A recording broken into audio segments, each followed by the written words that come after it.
The destruction and disruption marring the streets of Capitol Hill once again. I was really disgusted and I was appalled. It's just a disgrace. Seattle police say last night about 100 people marched from Cal Anderson Park along Broadway, busting out windows and leaving vulgar graffiti at T-Mobile, UPS, and Starbucks stores. I see all this chaos and then I see this group coming down all covered up in black. Terry crossed paths with the group as she headed home from work. She says a protester with an umbrella approached her while she recorded video on a public sidewalk. Okay, what are you marching for? We're marching for Black Lives Okay, Matter. so I'm black. She says she's beyond fed up with people causing chaos and violence in the name of Black Lives Matter, a movement that is intended to be peaceful. This is not how you deal and get something done, and this is not how hardworking Americans and black people in the 60s and 70s, earlier 80s and 90s get things done. I'm just sick of this nonsense. Police say later in the night, someone threw something into Starbucks, starting a fire inside. Eric Mullen saw firefighters responding. Didn't really think too much of it just because there's a lot of fire engines all the time flying through here. Police say they found a can inside the business they think started the fire. I understand where they're coming from and I agree with 90% of what they're doing, but the violent part of it, I don't think is necessary. Then this afternoon, we caught the tail end of this confrontation between police and a group in Cal Anderson Park. SPD says officers have been called out for reports of damage, but they were assaulted. The only businesses left to shop will be the grocery store and Amazon, because everything's going to be destroyed. Leave him alone! Dozens of Seattle police officers in riot gear swarmed Cal Anderson Park, arresting 4 people for criminal trespassing. You always attack people for their back. Parks and Recreation says several people broke into this shelter house on Tuesday, which is usually locked. When officials asked them to leave, they refused. We were working with Parks and Rec, and Parks and Rec told us that we were going to have a meeting today and work some things out. We had an agreement. We were holding up our end of the agreement. Parks and Rec never got back to us to confirm this claim by some occupiers. You don't gotta do this. Why are we doing this? City crews cleared homeless tents, and after a tense standoff, police eventually left.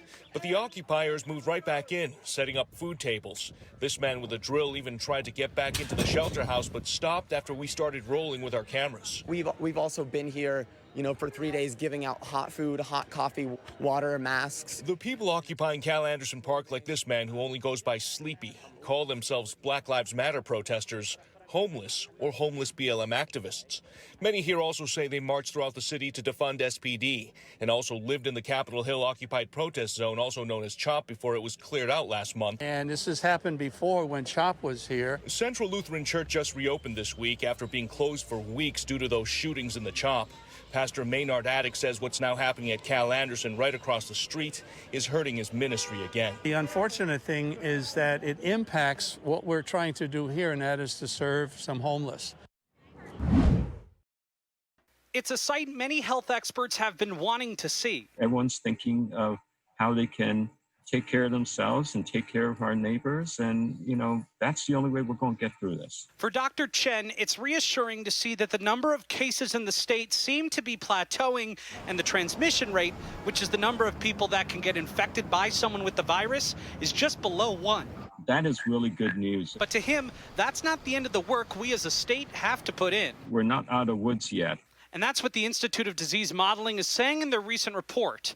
There has been a slowdown of case growth in Washington, but in order for that plateau to further dip, the transmission rate needs to drop too. So we're optimistic that we can get there.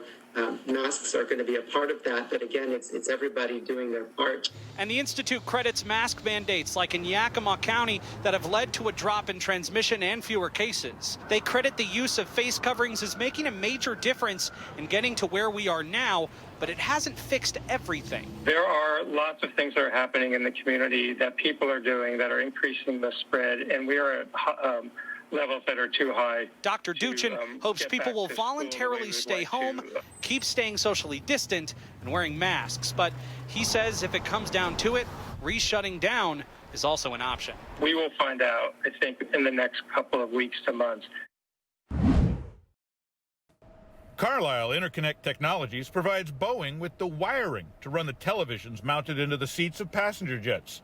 But demand has dried up, and now the company is laying off 595 workers and closing the plant. That's got the owner of Piketon Restaurant just down the road worried how he'll stay afloat. Right now, the pandemic has killed many companies around. Raul Villalobos says nearby businesses like the Carlisle plant are his lifeline for customers, and they've helped him ride out the worst of the COVID-19 crisis. The pandemic is coming down the business, very down. It's almost supposed to close the restaurant. The mayor of Kent says, we're going to work on retaining and supporting our people and find ways to work with partners to invest in reskilling them and making sure we're ready for what's next. Congressman Rick Larson says he's working to secure another COVID relief package to help local aerospace companies and other businesses because the local economy is at a standstill. Frankly, over the last 4 weeks, it's sort of plateaued, and we're trundling along at the same level. There's really no real growth coming back. Yeah, Molly, we've already seen the effects of not having workers downtown because of the pandemic. I mean, just check this out right behind me here in South Lake Union. You see this restaurant is closed and the one behind it, and the list goes on. And I've actually lived in this neighborhood, and I've never seen it this quiet in years. Barely hanging on by a thread since the pandemic, Timothy DeClue is closing down his dream home goods boutique in downtown Seattle. I'm frustrated, a little angry. Business is down 85%. He says the writing is on the wall. If there's no one in the offices down here, downtown Seattle is going to become a ghost town.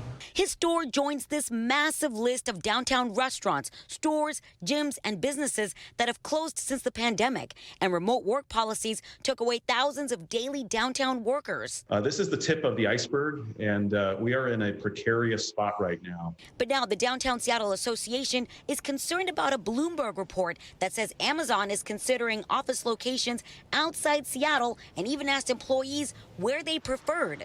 So the DSA is asking City Council to stop the payroll tax for companies in the city that have the largest payrolls, saying the trickle-down effects will be worse. We don't need to give companies another reason to not bring them back, to relocate them to other parts of our region. This is a Seattle-only tax that just affects Seattle, and we fear it's putting Seattle on an economic island. Before COVID, the City Council expected the payroll tax to generate about $214 million each year, with the first priority to pay back the city's rainy day fund used to pay for the COVID-19 relief bill.